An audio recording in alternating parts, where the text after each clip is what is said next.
ರುಚಿಯಾದ chicken pepper ರೆಡಿಯಾಗಿದೆ.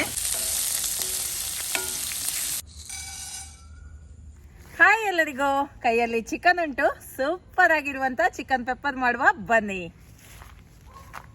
Pepper chicken ಮಾಡಲಿಕ್ಕೆ ಮಸಾಲೆ ಹುರಿಯುವ. 1 ಚಮಚ ಪೆಪ್ಪರ್, 1 ಚಮಚ ಸೋಂಪು, 1 ಚಮಚ ಜೀರಿಗೆ,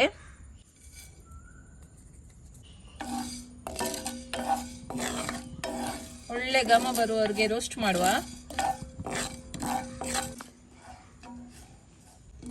ಒಳ್ಳೆ ಘಮ ಬರ್ತಾ ಉಂಟು, ಇದನ್ನ ತೆಗೆದು ಬಿಡುವ. ಇದು ತಣ್ಣಗಾದ ನಂತರ ಇದರ ಪುಡಿಯನ್ನ ಮಾಡಿಟ್ರೆ ಆಯ್ತು. ತೆಂಗಿನೆಣ್ಣೆ, ಸ್ವಲ್ಪ ಇಡೀ ಗರಂ ಮಸಾಲೆ, 1 ತುಂಡು ಚಕ್ಕೆ, 2-3 ಲವಂಗ, ಸ್ವಲ್ಪ ಸೋಂಪು ಹಾಕಿದ್ದೀನಿ ಅಷ್ಟೇ. 2 ಈರುಳ್ಳಿ, ಸ್ವಲ್ಪ ಕರಿಬೇವಿನ ಸೊಪ್ಪು,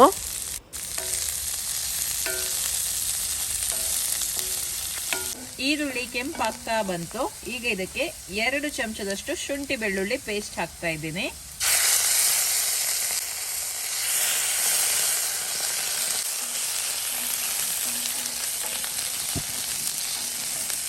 ಅರ್ಧ ಕೆಜಿ ಚಿಕನ್, 1/4 ಚಮಚದಷ್ಟು ಅರಿಶಿಣದ ಪುಡಿ, ಕಲ್ಲುಪ್ಪು,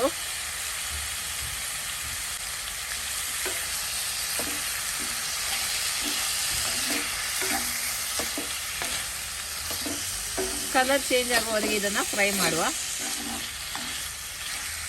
ನೋಡಿ, ಚಿಕನ್ ಕಲರ್ ಎಲ್ಲ ಚೇಂಜ್ ಆಗಿದೆ. ಈಗ ಇದಕ್ಕೆ ಅರ್ಧ ಲೋಟ ನೀರು ಹಾಕ್ತಾ ಇದ್ದೀನಿ. ಚಿಕನ್ ಒಳ್ಳೆ ರೀತಿಯಲ್ಲಿ ಬೇಯಲಿ 15 ನಿಮಿಷ. 15 ನಿಮಿಷ ಆಗಿದೆ. ನೋಡಿ, ನೀರೆಲ್ಲ ಡ್ರೈ ಆಗಿದೆ, ಚಿಕನ್ ಕೂಡ ಚೆನ್ನಾಗಿ ಬೆಂದಿದೆ. ಈಗ ರೆಡಿ ಮಾಡಿರುವಂತ ಪುಡಿಯನ್ನು ಹಾಕುವ.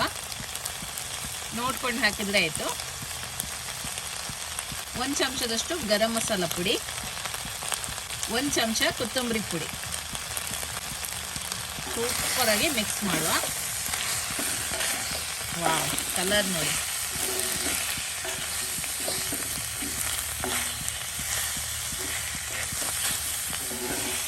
ಬೇಕಿದ್ರೆ ಸ್ವಲ್ಪ ನೀರನ್ನು ಹಾಕ್ಬೋದು. ಮಸಾಲ ಜಸ್ಟ್ ಮಿಕ್ಸ್ ಆಗಬೇಕಷ್ಟೇ. ಡ್ರೈ ಬೇಕಿದ್ರೆ ಡ್ರೈ ಆಗಿ ಈ ಥರ ನೀವು ಸರ್ವ್ ಮಾಡ್ಬೋದು. ಸ್ವಲ್ಪ ಗ್ರೇವಿ ಬೇಕಿದ್ರೆ ನೀರನ್ನು ಸೇರಿಸಿ ಗ್ರೇವಿ ಮಾಡ್ಬೋದು. ಕೊತ್ತಂಬರಿ ಸೊಪ್ಪು, ಲೆಮನ್ ಜ್ಯೂಸ್ ಬೇಕಿದ್ರೆ ಹಾಕ್ಬೋದು. ನಾನು ಹಾಕ್ತಾ ಇಲ್ಲ, ನಿಮ್ಗೆ ಇಷ್ಟ ಇದ್ರೆ ಹಾಕ್ಬೋದು. ಸರ್ವ್ ಮಾಡುವಾಗ ಹಾಕಿದ್ರೆ ಆಯ್ತು.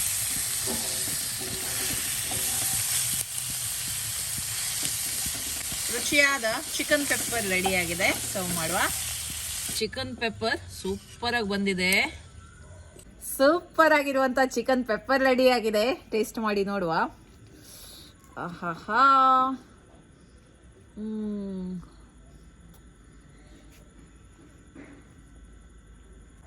ಇದಕ್ಕೆಂತ ಬೇಡ, ಇದನ್ನು ಹೀಗೇನೆ ತಿನ್ಬೋದು. ಸ್ಟಾರ್ಟರ್ ಆಗಿ ದೋಸೆ ಬೇಡ, ರೈಸ್ ಬೇಡ, ಎಂತ ಬೇಡ. ಸ್ಟಾರ್ಟರಿಗಂತೂ ಸೂಪರ್ ಆಗಿದೆ ಇದು. ನೀವು ಕೂಡ ಇದೇ ರೀತಿ ಚಿಕನ್ ಪೆಪ್ಪರ್ ಡ್ರೈ ಅನ್ನ ಟ್ರೈ ಮಾಡಿ ನಿಮ್ಮ ಅಭಿಪ್ರಾಯವನ್ನ ನನಗೆ ತಿಳಿಸಿ. ಓಕೆ, ಬಾಯ್.